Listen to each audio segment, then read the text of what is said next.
Good afternoon everyone and welcome to our January Ask iToo live stream. This is our 12th live stream now and our first one of 2023. I'm on my own today, so I may have a little trouble attending to any comments in the written chat. I won't be able to reply, but I will be able to read them and you can still talk to me, and if interesting issues come up I can still talk about them on air. I just may not be able to respond actually in the chat itself. So we've got a little bit of news. Obviously you may already have spotted that already in this year we released a new version of Forest Pack, which is Forest Pack 8.07. This release was primarily a kind of quality of life release designed to just make Forest Pack work a little bit better with Corona primarily. But what's interesting about this one was that we worked very closely with the Corona team, so there were changes on both sides, with Corona providing a lot of support for Forest Pack, which was really great, to try and improve the way that things work, especially to do with interactive rendering with Forest Pack, so optimizing a few things there. And we made some changes to the way that it samples the proxies as well to make working with animated proxies a little bit lighter and faster. A lot of these changes only work with the Corona 10 daily build, so you might have to download them if you want to try them now. And what you can see on the screen at the moment there is the details of what's included. So I won't go over this all again now. You can go and read about it on our website here. But you can certainly download this and start using it, and download Corona 10 if you want to try some of that new stuff. Hello everyone, I can see Lars is saying, what do we do if you forget to switch screens? I will be extra attentive. Not that means a lot, but I'll try my best. I can see the chat, so I will keep an eye on it. And I've written a big sign, you can't see it, but there's a big sign in front of me that says check screens. So hopefully that will catch my eye, and I'll keep an eye on that. Yes, thank you. But just write it a lot in the chat if I forget to do it. So without further ado, I've got a few things I'm going to do today. I've got a few RailClone questions, a couple of Forest Pack questions, and I might deviate a little bit and also do a little bit on some other plugins that are not published by us as an interesting deviation this time around. But without further ado, I'm going to start with RailClone.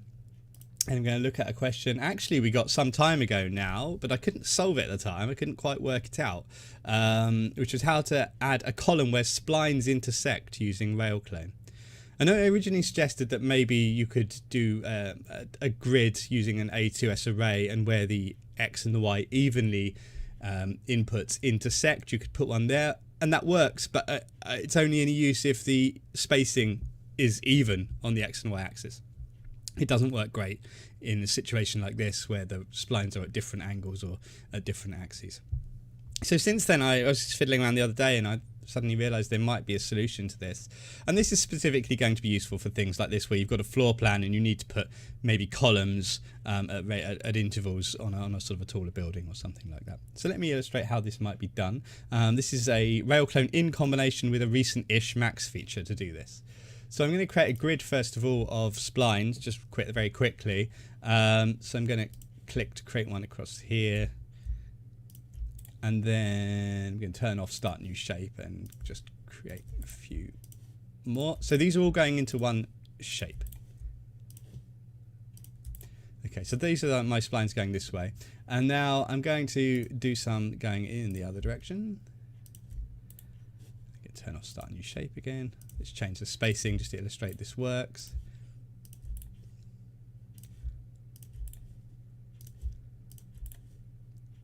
Something like that.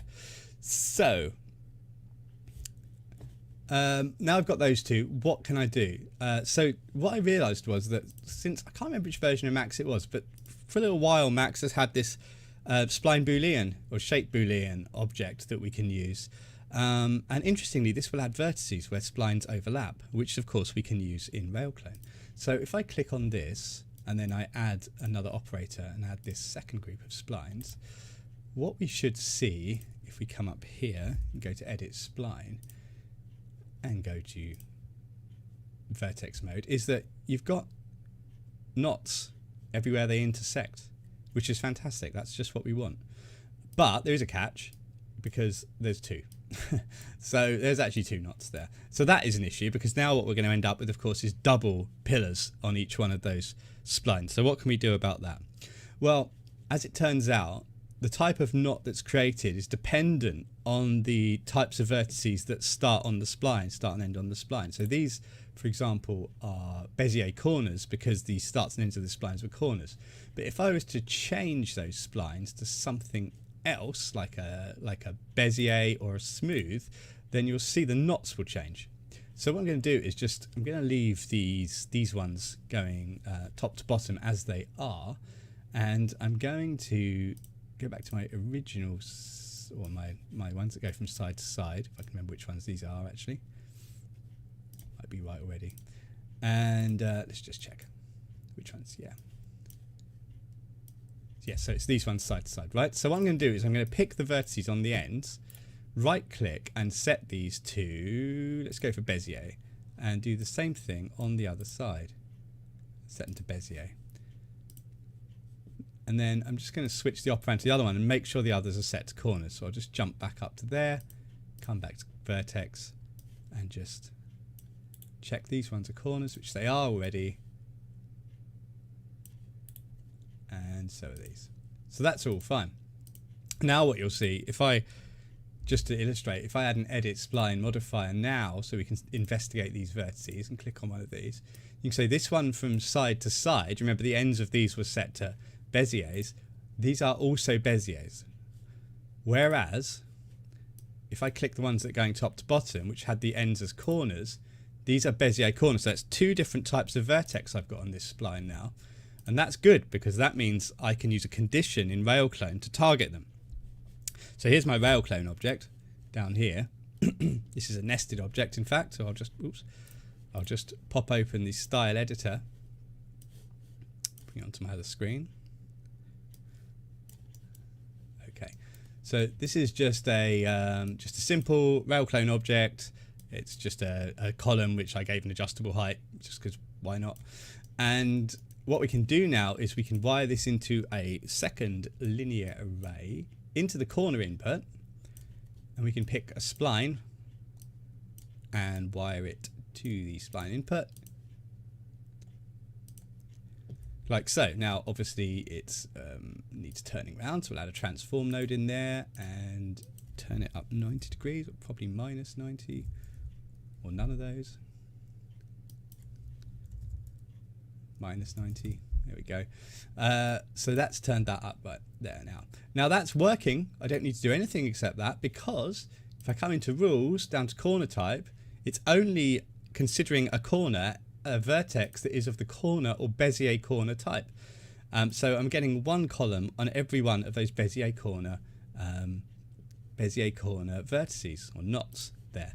So that's working. That's able to put that now on those spline sections. And the nice thing is, again, this is all parametric, so I can go back into the spline and back down to the spline. Say I want to clone one, I can hold down shift and clone one across, and you can see that this is all interactive and adding them where the splines intersect, which is great. So yeah, so that was a bit of fun, just discovering that about Max's shape boolean. That was a feature I didn't know that we could use. Very handy. Got a question there. How can I rotate randomly objects in Forest Pack, but only on 90, 180 or 270 on the Z-axis? Excellent. Let me come back to that. Well, actually, I can do that now very quickly. Let me just reset this. This is a question that was just asked in the chat. If you're watching this and you haven't got access to the chat, it's basically a how can you do a stepped rotation in Forest Pack? So luckily this is not too hard to explain, especially now that we've got forest effects. So let me just set this up.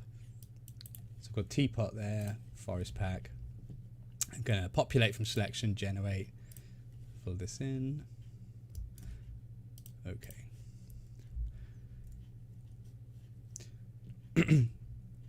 As always, I will say that my streaming software does slightly slow down my Max interface, so apologies for that.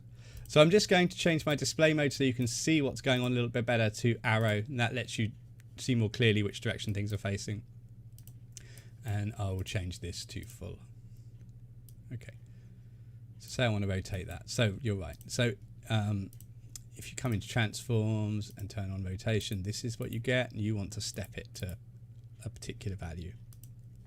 So you can do that using Forest Effects, which is down here. And what we do is add a new Forest Effect, click on this button to open the list of Forest Effects that are included, and somewhere in here there's a stepped rotation option. I think it's under transform, yeah, stepped rotation. Load that up. And now you can see that's already working. So at the moment it's on step rotation 45 degrees. I can change it to 90 or 108, whatever that is, 180. And that's basically how I would do it. There is an older tutorial with a more laborious way using graphs, but since effects were introduced, this is for sure the way to do that. So I hope that helps. Great, let me just open up a new file.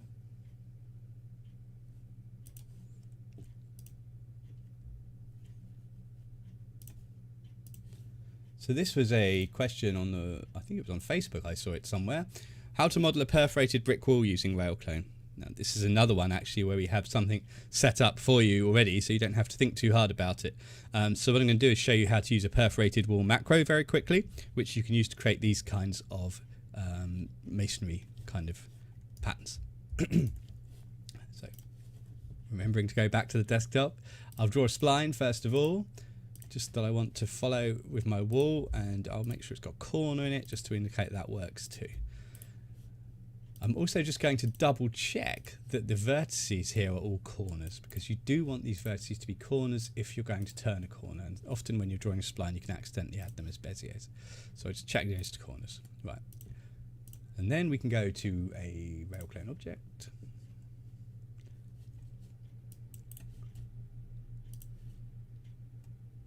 Pop open the style editor, just bring it back onto the screen, something like this. Great, and we want to bring in these bricks. So I've got some bricks here, so I'm going to add a segment, and before I bring the bricks in, I'm just going to come to deform, and I'm going to turn off bend and slice, because we don't want these walls to start slicing on the corners or trying to bend around them, so let's just turn that off to make sure it doesn't happen. And now I've done that, I can use this to clone this to bring in the other bricks. I'll right click and go to clone multiple, and then bring up this list and find my bricks. There they are. Just hit clone. So these will all come in now.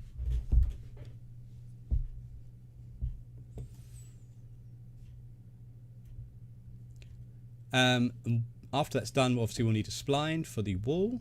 So I'll just delete that. We'll need a spline for the wall. And then we need to create a generator, but instead of using a generator, we have a macro in here. In the generator section, in the bricks and walls section, there's one called perforated bond. So we'll just drag that in there and wire up the X spline and wire the bricks in via a randomized node actually. So randomize, let's just wire that in, oops, and then wire those into the brick input. Brick input's looking a bit weird at the moment. Don't worry, this will come. This this is an older macro that requires you to attach a null segment. You see if it says attach null there? Anytime you see that in one of the old macros, you just need to add a segment with nothing in it and just wire it in to the null part there. So that's fine. And now what we need to do is to give it some overlap. So the brick walls are not overlapping at the moment. So what we want to do is just reduce that a little bit until they start to overlap. Now, why is it going crazy? It's going crazy because, and this is another reason I wanted to mention this, it's quite common. These bricks are from Megascans, and they're actual scans of bricks, which means the size of them isn't perfect. They're all slightly different thicknesses and lengths, which is fine, except for the fact that this macro, and often in styles like this, you would be using adaptive mode. And adaptive mode assumes that all the segments are the same length and then tries to subtly scale them to make sure they fit perfectly in the spline section without overlapping either end.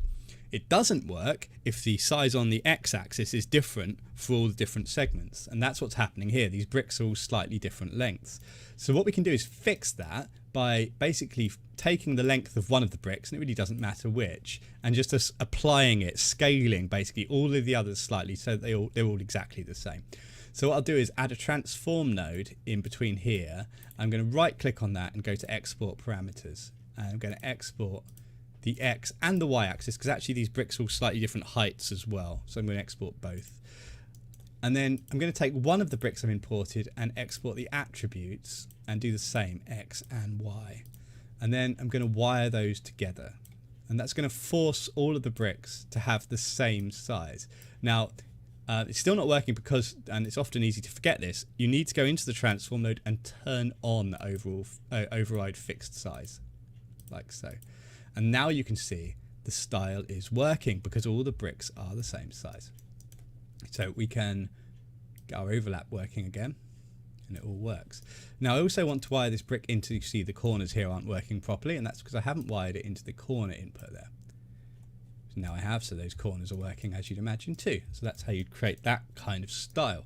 There's another input there which will put bricks in the start and end if you want it. And if you put this brick in here, you'll find it's kind of too big. Really, it's overlapping. So, you know, you might either have some half bricks modeled, or you could be lazy and just set the length of this one to 50% or whatever you want to fix that like that. So that's optional, the ends, and you can actually, I think you can turn it off in the macro. Let's see if that works.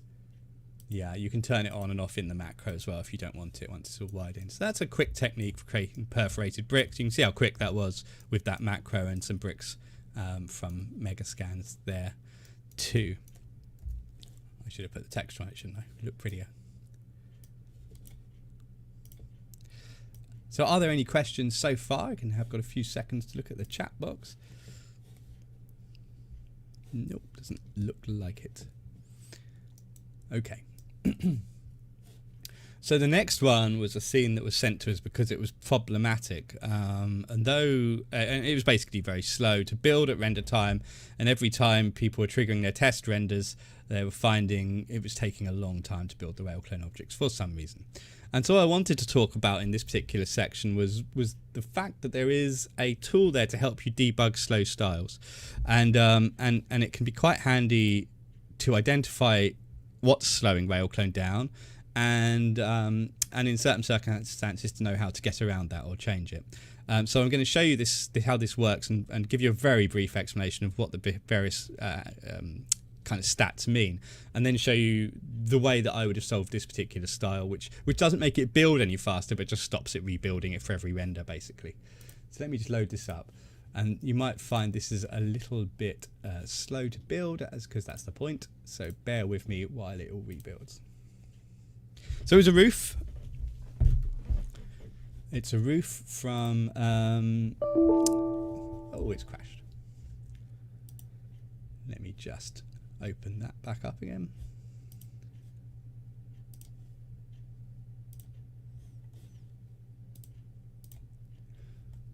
So yeah, let me just, while that's loading, I'll talk about this again. So it's a roof built, and it had about, I can't remember how many thousand, it had thousands of tiles on it basically, but that wasn't the problem really. It's the fact that they're sliced. So while we've got this on the screen, and while I'm waiting for this to load up, what I'll do is I'll talk about what these settings you can see on the screen mean, and then I'll show you where this dialog box can be found once 3ds Max has decided to open again. So what you're seeing on the screen at the moment is a little bit of the interface on the board, and it says things like name, so that's the name of the first instance, and the display mode that you're seeing, and the number of segments that are being created. So actually this is from that scene, so there were 45,000 tiles being created there. And then it tells you how many are instanced and how many are non-instanced. Okay, so this display, as I recall, was from the viewport display mode. So in that mode, nothing was being instanced because I had it set to box mode. But in the render, many more were being instanced. Then it tells you the overall build time. So the overall build time here is about 17 seconds, which is quite slow. And that was in the viewports. At render time, it was even more than that. And then under that, you've got the useful statistics. So, for example, we've got style evaluation here. Now style evaluation, that figure there is the time it takes to evaluate the graph and create the rules. As you can see there, it's very small, it's 2 milliseconds, and it's very unlikely you're going to see substantial slowdowns on this particular statistic, unless your graph is absolutely crazy busy. But in most cases, there's not a lot of slowdown here. Next one across from that, on the right of that, you've got geometry setup. This is the time it takes to import the geometry that you've created and sort of prepare it ready for processing by RailClone. You might see slowdowns here if you're using either a lot of meshes, like quite a few, hundreds of meshes maybe, or the meshes you're importing are very complex, very heavy. So that's where you might identify some slowdown there. If that's slow, that's probably what you're seeing. Below and to the left of that, you've got spline setup, and spline setup is a similar thing for the splines. So all the base splines you're using and that kind of thing, this is the time it takes to import those. And then what RailClone does with the splines it imports is it divides them up. So it will divide them up according to the evenly rules, the corners and so forth, before it puts geometry on them. And this is the time it takes to do that. And that is very rarely a slowdown point either. Next up, you've got generators, and generators, this is the time it takes to process each one of the generators. It's where the segments are generated and pre-processed, but the final mesh of each segment is actually created on the next one, which is the segment transform setting, and this is usually where you'll see the slowdowns. And in this case, you can see this is where we're seeing the slowdown too. So this is basically the time it takes once RailClone's worked out where everything goes. This is the time it then takes to process those meshes. So the time it takes to deform them, to slice them, to cap them if you've got that mode on. And that is where you are going to see, like I say, slowdowns. And then mesh creation, which is what many people think that is actually to do with creating a preview mesh in the viewports. So if you've got box mode on, for example, it combines all the boxes together, creates a single mesh for that, and then it displays it in the viewports, and that's what that setting is there. You'll also see that increase if you're using a renderer that's not supported, doesn't support instancing, so it's outputting a full mesh there. And then other processes is just anything else that doesn't fit into those categories, but you seldom see a lot of slowdown there either. So this is loaded now. So I don't want to labour this point. I was going to demonstrate how this all works by firing off a render, but because it crashed, we're not really going to spend too much more time on it. But what I do want to do is show you where that setting is. So it's in the general rollout, and it's this little button here, show object statistics. If you click on that, you can see the RailClone stats here, and this is what I was just looking at on the screen there. And you can see it's two modes. So this is the viewport display mode, and this is the render display mode. Now you can see in viewport mode, I've got some stats, but since I haven't fired off a render yet, I don't actually have any statistics there because there's nothing to do. Now, if I fire off a render, then you'd see this increase considerably. So what I can tell you from this is that the reason this roof was slow was in fact because we had very, very high, we could tell from this, we had very, very high segment transform settings. And also I could see from the instancing when I fired off a render, there were about 5,000 tiles that weren't instant. So that meant there were 5,000 tiles that were one by one having to be sliced to go along the ridges and to go along the valleys and so forth. And if you think 5,000 objects being sliced, it's obviously going to take a little bit of time. It's not going to happen in an instant. So because we didn't want it to have to process that every single time you fired off a render, the obvious solution, if you know it's there, is to use the new proxy cache, newish proxy cache mode. So what this will do is it will basically process all of that once and then just bake it into the scene. So I just click embedded, it will take like 30 seconds to process that, but then it won't ever have to do it again unless I change the style. And that's the way I would have solved this particular problem, because there was no way to avoid the slicing. The slicing had to be there to make the tiles fit along the ridge, and it certainly had to be there to make the tiles fit into these valleys. So this was the answer. And then when they did the render every time, it was going to take milliseconds to process this RailClone object instead of much longer. So that would be my solution. I won't let that much go on much too much longer. Okay, let's hope it doesn't crash again. This was an interesting question for Forest Pack. How can I scale items in Forest Pack based on an object that's above them? So this specific use case was to scale plants to fit under stairs, and this is the final render from the client, I think. Well, a preview render. Don't want to do them a discredit. It was just a sample to show me how it turned out. So they wanted a way to do that. Now they found a way to do it themselves before I had a chance to reply properly. But the way I would propose doing it would be with a forest effect, so we could get this quite parametric. In the end, they used a grayscale map and painted a grayscale map that sat on the ground here, so they could use that to scale the objects, and that's a good technique too. That works well. But I wanted to create something that was a little bit more procedural. And so what I did was created a forest effect for that. And I just want to show you how you would create that effect, in fact, rather than just provide it. And you can still get a bit of a sense of how to write forest effects and how useful they can be. I'm just loading this up. Are there any questions so far about anything at all? Nope. Okie dokie. So here's not that actual scene, but just a very basic mock-up with some very dangerous looking irregular stairs. That's just my laziness, ignore that. And I've got a forest object already here, and I'm just scattering this box for now. So the what it's a little bit of RailClone logic brought to Forest Pack. That was kind of how I solved this. So what I would want to do is to first of all apply it to the stairs themselves. So rather than scatter it on something underneath the stairs, let's scatter it on the stairs. And the reason for that is that I can now find a distance from the forest object gizmo to where they're currently scattered, right? Because I've scattered it up here, I know that I've got a measurement I can use from this pivot point up to where they are, and then I can use that in a forest effect. Even though I'm not going to leave them on top there, it gives me a distance. Now, what I'm going to do is use that distance and use the height of the plant, which is this box in this case, in my sample, and I'm going to create a new scale factor to be able to scale these up. So I need to be able to access the height of this box, or this plant, and bearing in mind that there were multiple plants and multiple boxes, so multiple plants, sorry, so you couldn't just use one fixed height. I needed to be able to read the height of each object individually. Now that isn't something that's available in Forest Effects typically, but we can cheat it a little bit, because if you come to the distribution rollout and scroll to the bottom, there's a collision option here, right? Now the way that Forest Pack uses collisions is it creates a virtual kind of sphere that you don't see and uses that to detect collisions. And that sphere not only has a width, a radius, but it also has a separate height. But that's normally set to 0, so it's not a value that's output.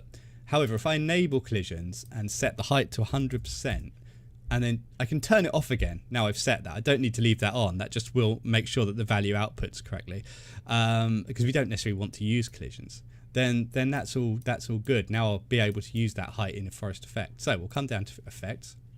I've already got it set up there just in case I lose my mind and forget things. But I'm going to create a new one. I'm going to open the editor here.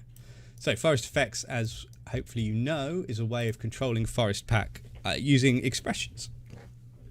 You don't need to remember too much of the actual attributes and functions, because they're all listed for you on the left hand side here. But what you may need to do is just get a sense of the kind of logic and the syntax. So first things first, let's just get these let's imagine they're plants, these boxes back on the ground where they belong. So that's position, right? So I need to move the position. So what I'll do is I'll come over here, I'll double click on position, it says fp item.position, and with these sort of vector based ones like position, I just need to put a dot and then the axis I want to control, which is Z in this case. And then I'll put equals and then 0. I just want to set it back down to the ground plane. So I've just done that, right? So I've just moved it down to the ground plane. So that sort of resets that. That's fine. So now what I want to do is scale these on the Z axis to fill in the gap in between.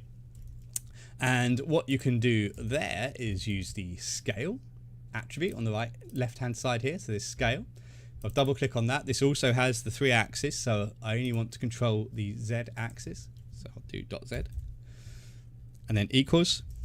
And now I need to find the difference in height between the plant as it currently is at its original size and the and the height that I want it to be, the height of the stairs basically. So what I'm going to do is I'm going to divide the height of the stairs, where it sits on the surface, by the height of the plant. Okay, so the height of the stairs is the original position, the Z position, and since I'm above the line where I changed the position, I've still got access to that. So I'll type position, fpitem.position.z, and then divide that by the height of the plant. Now, if you remember, I can get this from the collision radius, or the collision height, which is down here. So I'll just double click on that, semicolon, and hit evaluate. So now you can see that that plant, or that box, is now scaling between the ground and the bottom of the stairs.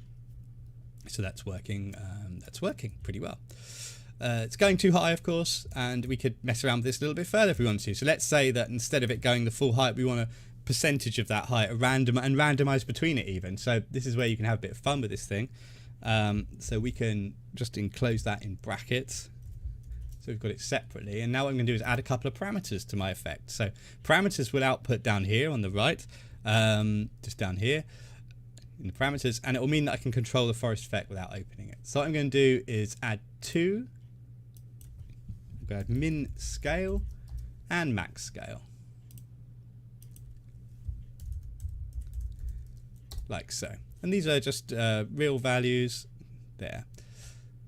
Okay, so what I can do now is create a random number between those two settings and multiply it by this height that we already have. So I'll go into functions, I'll go to random, and I want a random real value.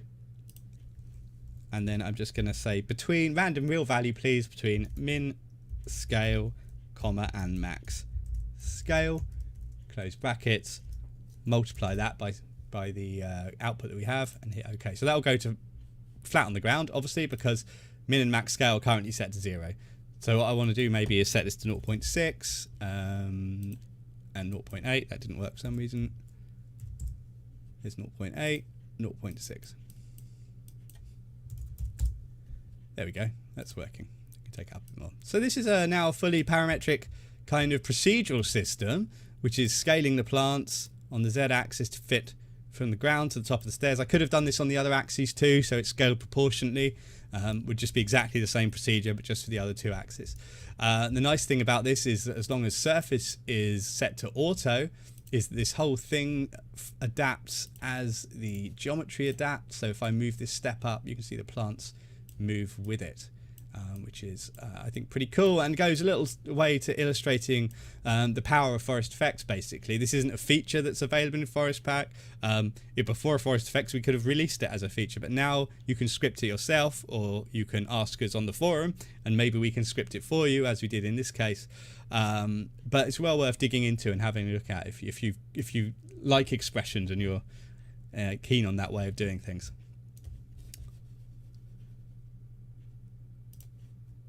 Rightio. Any questions so far?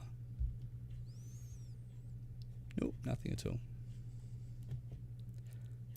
Okay, so moving on.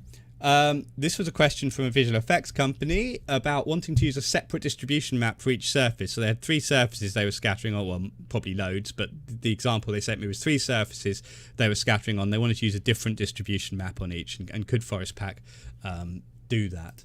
And the answer is sort of. So just coming back to the start here, I've got basically a Forest Pack object, and I've got 3 different distribution maps, 3 different surfaces, and I am wanting to wire those different maps into this map input here. So what I was saying before, but you couldn't see, was that in 3ds Max there is this multi-tile map type here, which lets you composite maps together using different UV coordinates. Okay, so what I can do is to change this mode to custom and add 2 more inputs, and then wire these A, B, and C to this input, and wire this input to Forest Pack. So if you imagine that there's a canvas with these textures on there, on a canvas, what you're basically doing is, instead of having them stacked up, is you're turning off tiling and you're putting A, and then next to that on the right you're putting B, and then next to that you're going to put C, so they're in kind of row next to one another instead. And then you can adjust the UV coordinates to shift them across to pick one of those 3 tiles off of there. And that's basically what we're going to do. So we'd come into multi-tile here, and you can see that there's in this thing you've got U, and V coordinates here, and what you can basically do is say, I want you to shift across the second tile, which is B, 1 UV tile across to the right, and then for C, move it across 2 UV tiles to the right. And that works great, but you also have to remember, if you're going to use this, to turn off tiling, otherwise they just repeat infinitely in every direction. So what we need to do is to turn off tiling, and they'll go black because they're no longer in the 0 to 1 UV space. Turn off tiling for those. Okay, so now I've kind of, what I've got is A, B and C next to one another, but you can only see A because the UV coordinate is only looking at that part of the UV space. So what I need to do now is to go into each one of these surfaces. I've got a UVWX form modifier on here, and what I'll do is go to U offset and hit 1 to move the UV space across to pick up the next tile.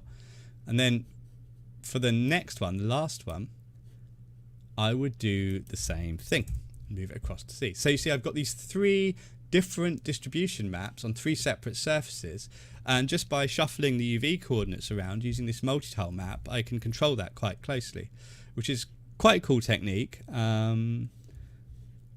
if you need that kind of advanced control, as these guys did.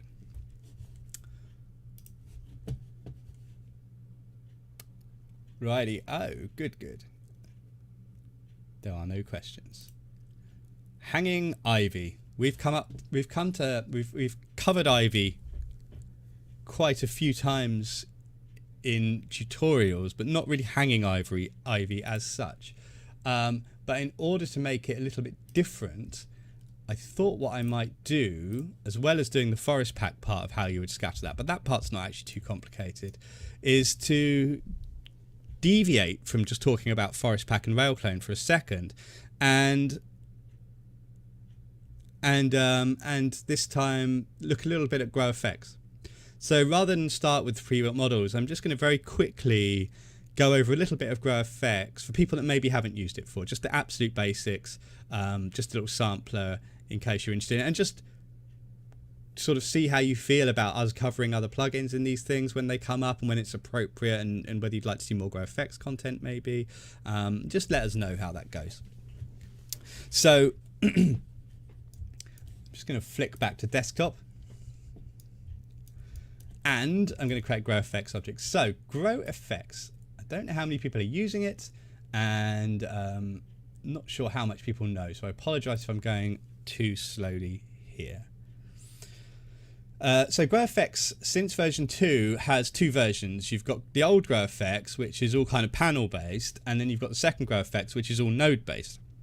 Now I must confess it's taken me a long time to convert to the new GrowFX, having used the old one for so long, but I think I've finally started to get my head around it, and I'll just show you very quickly the basic principles of the fewest kind of nodes that you need, if you like, to create an object. So first of all, you just draw a gizmo out in the scene. And then we'll pop open the node-based editor here. We love a node editor, of course, at iToo. So, and people who are Forest Pack users will feel quite at home here, I'm sure. RailClone users, sorry, I meant. Right, so we're left with a blank style editor here, node editor. And what do we need to get this into some kind of plant, or vine in this case, or hanging vine? Well, first thing you need is to tell GrowFX where to plant this first vine, this first branch, this trunk, whatever it's going to be.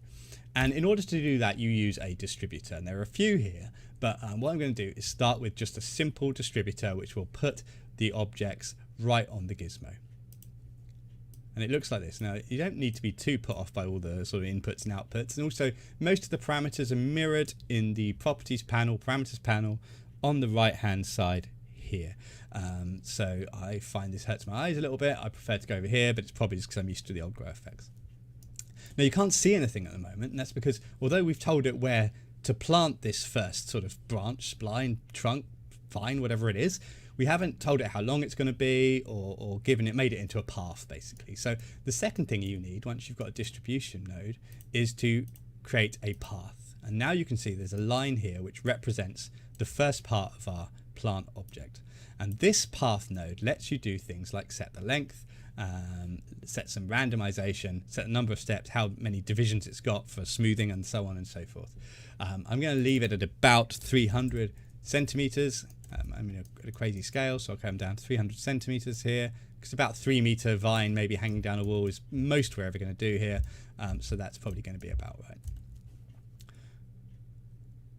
And my steps, do you know what? I'm actually going to reset this because I'm in some strange measurement system from the previous file. So let me just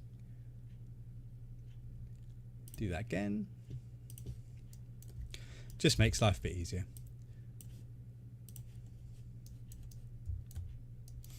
So we're going to go distribution, distributor, and then path.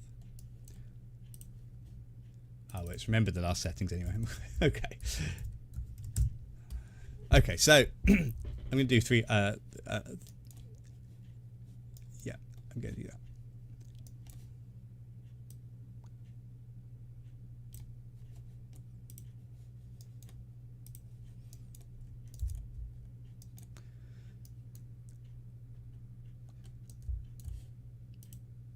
Just trying to make sure you can see the line there. Sorry, let me just turn the graph off.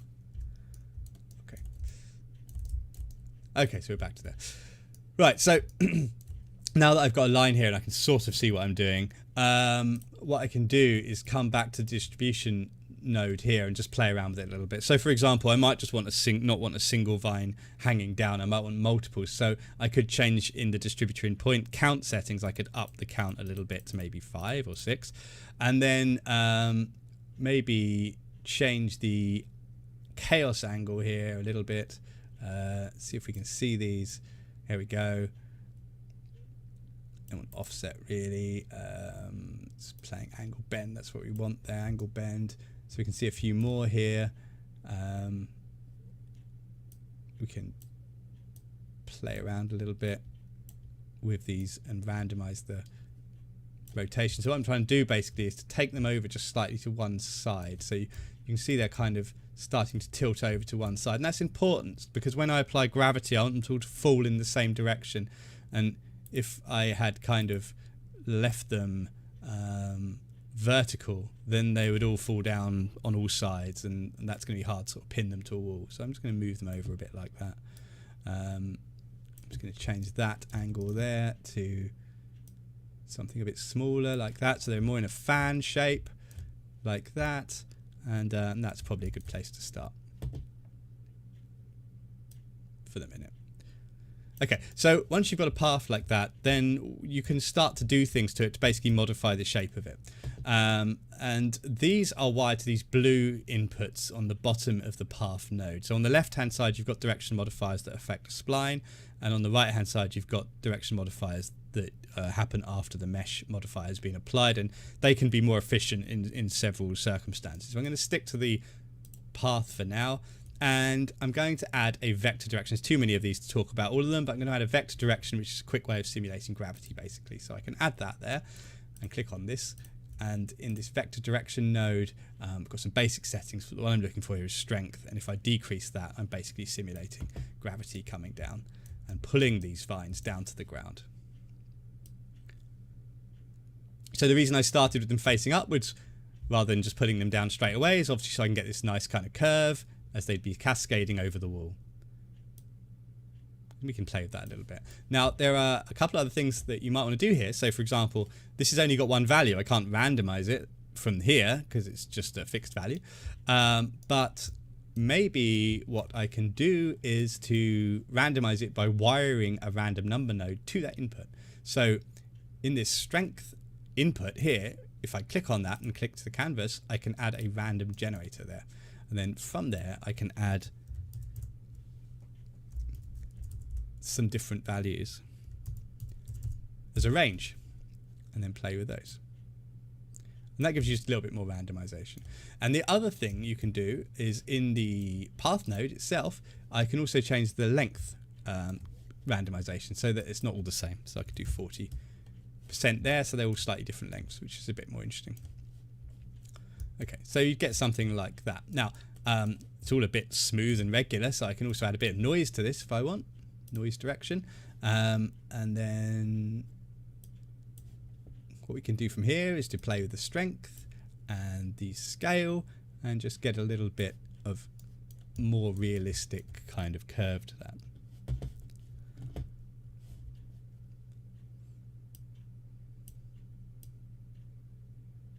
Okay, something like that. So now I've got those. So I've got some vines basically. I'm just going to pull this down a bit further. The nice thing about this, of course, is why it works so well with our tools, is it's all fully parametric, so at any point I can kind of go back and mess around with it, which is fantastic. Great. Okay, so now onto that we need some leaves. So the second level here, and I say this is basic, but the second level here is that we want to add some leaves to these vines.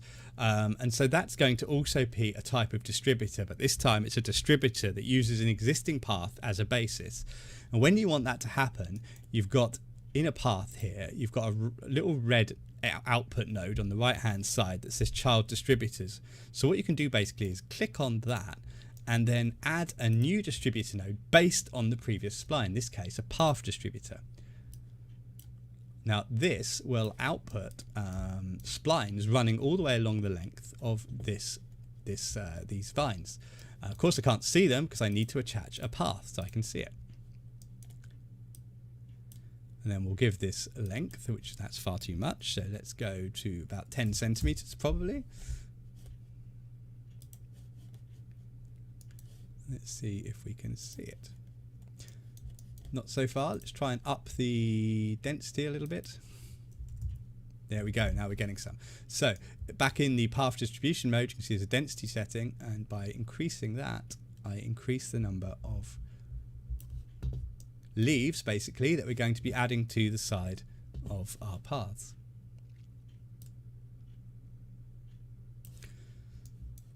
So you can see how this is starting to work.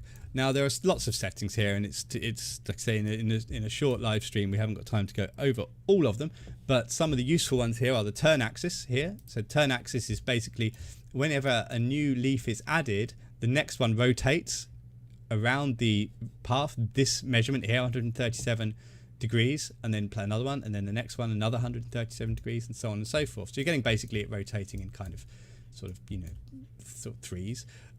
If we change this to 180, then we get them either side, which is perhaps more close to how our ivy is going to look, or our vines, or whatever you want to call them.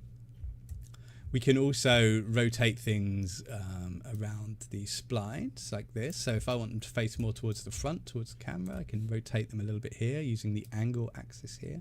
And of course, don't forget you can add chaos to all of these, and you'd want to do that for realism.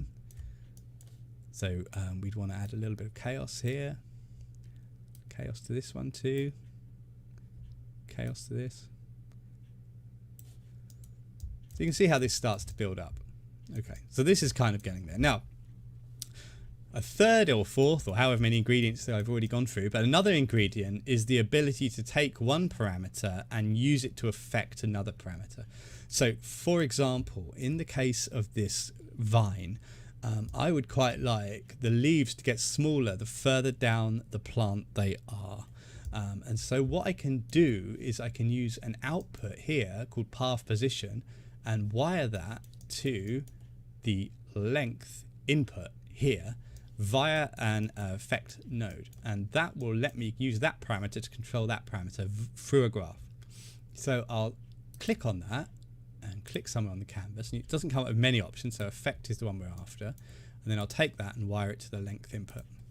Okay, so what I'm basically doing here is I'm going to use a graph which is next to the factor parameter and use that to control this setting. You can see it's already starting to work. So basically what's happening in this graph is that on the left hand side is the start of the path of the spline up here, and the right hand side is the bottom, and this is acting as a kind of multiplier for the value that I set in the length there. Okay, so it's basically multiplying from one full length to no length at all at the bottom. I don't want it to disappear completely, so I'll just bring the right hand side of the graph up a little bit like that. That's basically how that works. And these things are dotted around these graphs. So anywhere you see this icon, for example, in the path distribution mode, anywhere you see these icons, you can add a graph. So which is actually quite useful here. For example, in density, I could use a graph here so that the top was less dense than the bottom because the leaves are bigger at the top. Maybe they're a little bit more spread out, for example. So maybe I'd make this sort of 60 and works like that. So these graphs pop up all over, and you can use them to control interesting parts of that. So that's great. So you've got this kind of basic kind of path-based layout. What happens if you need to mesh this? So that is the sort of next part in the formula is that coming out of your path nodes, you would normally want to add some kind of mesher, not always, but in this case I'd just add a simple cylinder here and switch this viewport display mode to meshes so I can see it, and you can see it's far too big. But this mesher has a simple radius which I can turn down, so that kind of works.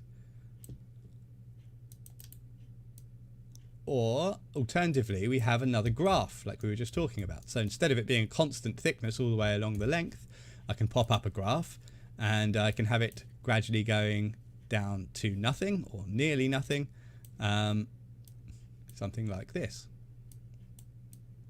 So that's looking a bit better. So that would be our vines, if you like, and you've also got material IDs down here that you can specify for texturing, which I won't have time to get into today. So that's like the branch or the stem, if you like. For the leaf itself, we come onto our second path, our leaf path, and here we have got some dedicated path build meshes, for leaves. So if I had instanced leaves like ivy leaves, I'd use those, and that would be nice, scanned leaves or whatever. But I haven't got those at the moment, so I'm going to use this leaves mesh builder here instead, and this is entirely procedural, and you can see it working here. So I'm just going to come into here and have a look at this. So what we've got here basically is a width,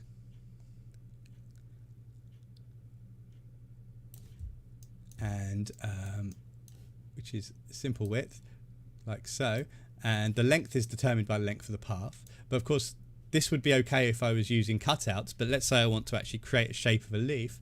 So what I would have to do there is come into this curve, and I've got a kind of curve shape here. Now I'm not seeing very much because I've probably got my step size too high. So that's basically creating, like if you imagine it's creating an edge to edge loop on that leaf every 30 centimeters. That's far too high. So I'll set it to 1 centimeter, and now I'm going to see that. So now you can see how that leaf shape is basically mirroring this spline. I can sort of tweak this around a little bit to create different shaped leaves.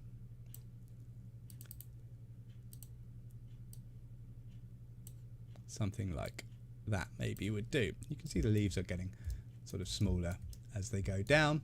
I'd also want to enable scale proportionately, so they get smaller on the width. This width gets smaller as the length gets smaller, basically. It gives you a more realistic kind of look. Now they're all kind of facing down at the moment, which is fine. You can always flip the normals, face them up. Or actually maybe in this case what I might want to do is to have them facing the sky, because of course the leaves would face towards the light source. So what I might do here is use an after mesh modifier and use a vector orientation, so that will face them upwards towards the sky, like you see there.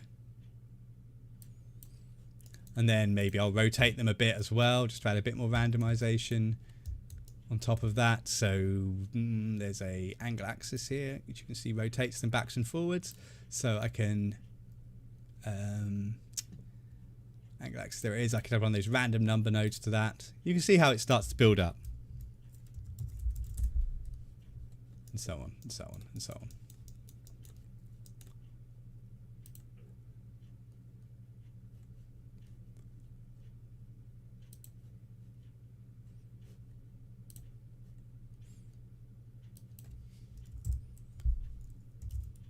Just increasing the density a little bit. That was a bit too much.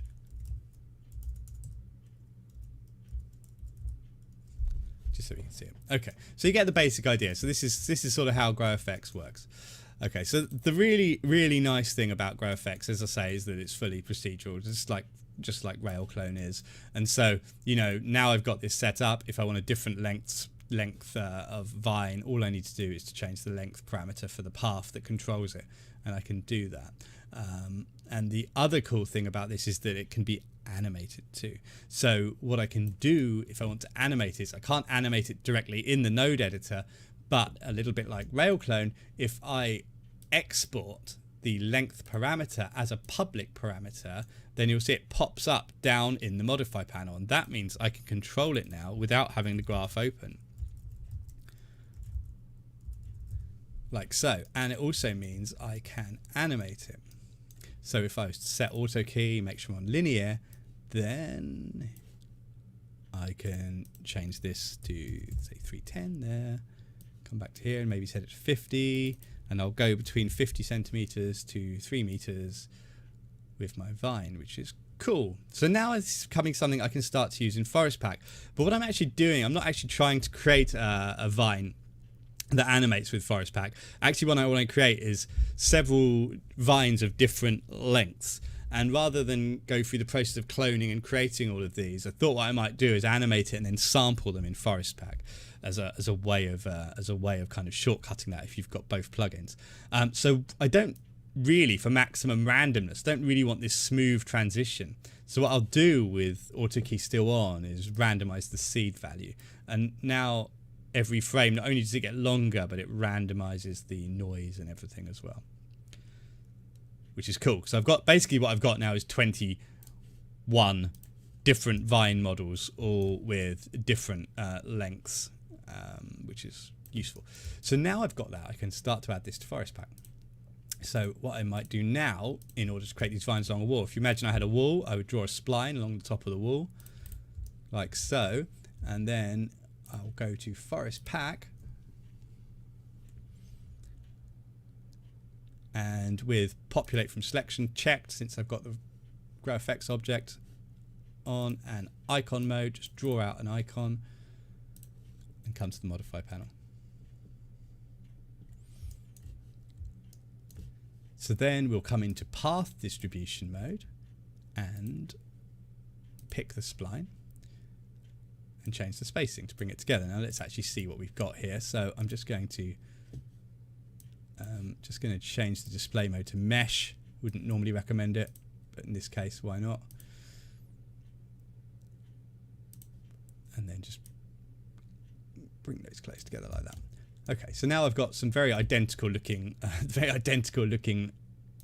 ivy kind of cascading down. What I want to do now is to obviously add some randomization, that's given, scale randomization and rotation, which we do not want to rotate through 360, something like that. But now what I want to do is sample those animation frames. So this is to save me making 21 different models. So I'd go into animation, go into random samples, and I'd change the time offset to 1, so it's picking every single frame, and I want to pick the first 21 frames. And then if I turn off animate only at render time, just let it sample those frames for a second, and then you can see I'm starting to get that hanging ivy effect there, which works great. Okay, so that was my kind of sorry, a bit convoluted on the GrowFX stuff, but hopefully a little bit interesting if you've never seen GrowFX before.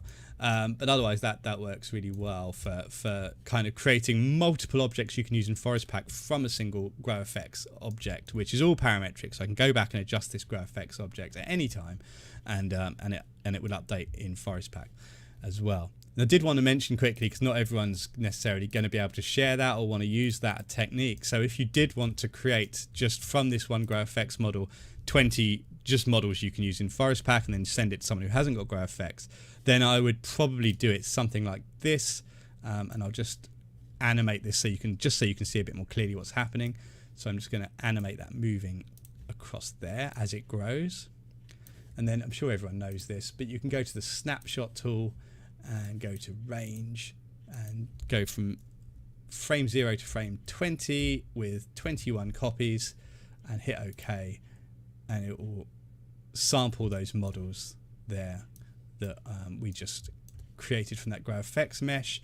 And then what you can do is go back to Forest Pack and just add those instead, and that way you don't necessarily need the animated GrowFX model anymore. That's just another way of doing it. So I'd go back to geometry, delete that one, pin the stack, select the models except the Forest Pack object, hit plus. Just wait a second.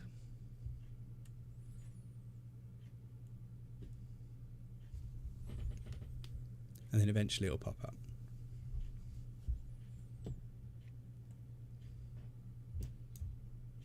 There we go, same principle, but coming up both sides for some reason. I might have to reset the X forms, but same principle.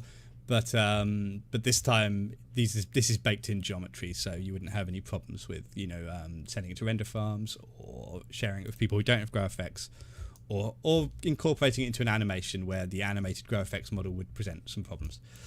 So a little bit of a detour from our normal stuff, but I hope it was of some interest. And I'm going to finish up, I think, with one more RailClone thing, just a simple one.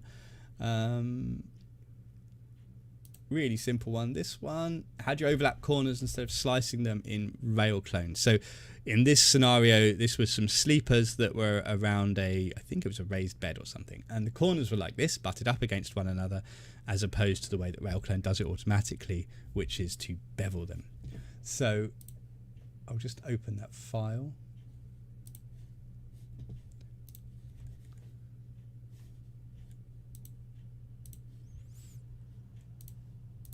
This is a nice simple one to finish on.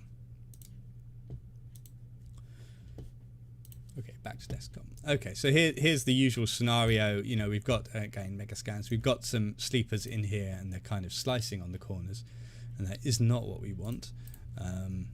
So how would you fix that? Let me just get that back. Right, opening up the style editor. It's a very, very simple setup. So first things first, we want to change the rules here to adaptive, and I want to turn off bevel mode, so it's not beveling on the corners at all. Now you can see, because bevel mode is off, it's trying to wrap that around the corner, but that's not happening because I've got bend turned off. To break the corner here, instead of it doing that, I'll just add a null segment to the corner input. So that fixes that problem, and now I'm adaptive up to that corner. So what do you do now? Well, it's a nice easy fix actually. What we do is we take this object, and in the padding we'll add a negative padding to the right input. Now what that's going to do on this corner is it's going to pull the sleeper out towards the corner so that it overlaps, and if you can see that down there.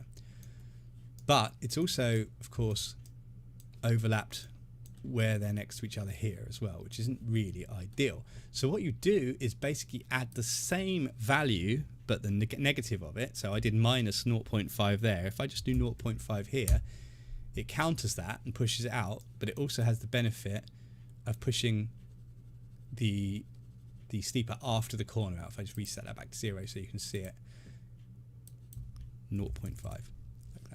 So that basically causes a completely different corner situation, just changing those two panning values, and it all works quite well for creating these kinds of sleepers. And then while I was here, I just wanted to mention, I've only got one sleeper model here, which the repetition is really obvious. And I know I've shown this loads of times before, but I do find the mirror variations macro Really handy, just for flipping geometry around on all 3 axes. You can ignore any weird normal situations going on here.